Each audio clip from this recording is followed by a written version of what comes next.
গাউসুল আজম ইউসুফে সানি হজরত গুলামুর রহমান বাবা ভান্ডারীর কেরামত।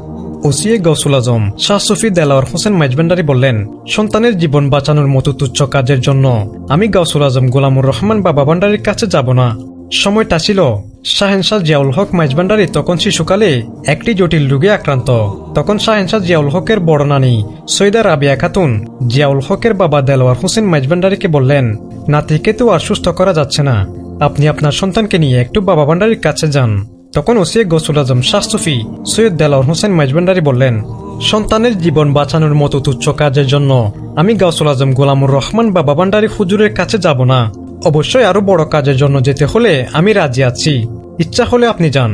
অতঃপর পিতা দেলাওয়ার হোসেন আর গেলেন না, কিন্তু নানি তো এটা সহ্য করতে পারছেন না। তারপর বড় নানি ছোট্ট শিশু শাহেনশাহ জিয়াউল হক মাইজভান্ডারীকে কুলে নিয়ে গাউসুল আজম বাবা ভান্ডারীর নিকট গেলেন।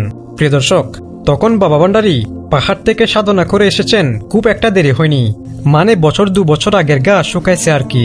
এরকম পরিস্থিতিতে তিনি লেপ মুড়িয়ে শুয়েছিলেন। তারপর জিয়াউল হক বাবার বড় নানী রাবেয়া খাতুন বাবা ভান্ডারীর নিকট গিয়ে বললেন, আপনি লেপ মুড়িয়ে ঘুমাচ্ছেন, এদিকে আওলাদে রসুল গাউসুল আজম আহমদুল্লাহ হজরত কেবলায়া আলমের বংশধর দুনিয়া থেকে বিদায় নিচ্ছে, আপনি আল্লাহ এবং রাসুলকে কি জবাব দিবেন? এই বাচ্চাকে যদি আপনি বাঁচাতে না পারেন, তখন আল্লাহ এবং রাসুল সাল্লাল্লাহু আলাইহি ওয়াসাল্লামকে আপনি কি জবাব দিবেন?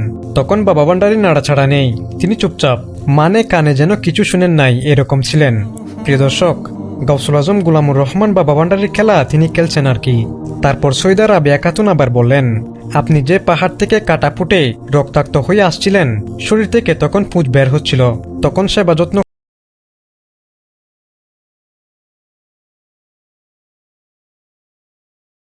এই নাতিকে আপনি সুস্থ করে দিবেন।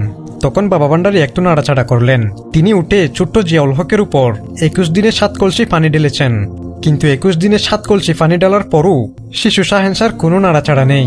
তারপর বাবা ভান্ডারী ডান হাতে সেখান থেকে কিছু পানি নিয়ে ছোট্ট জিয়াউল হকের মুখের ভিতর ঢুকিয়ে দিয়েছেন। তখন শাহেনশাহ জিয়াউল হক মাইজভান্ডারী আল্লাহর রহমতে, রাসূল সাল্লাল্লাহু আলাইহি ওয়াসাল্লামের রহমতে, গাউসুল আজম সৈয়দ আহমদুল্লাহ মাইজভান্ডারীর রহমতে, গাউসুল আজম সৈয়দ গুলামুর রহমান বাবা ভান্ডারীর রহমতে সুস্থ হয়ে উঠেছেন। সুবহানাল্লাহ।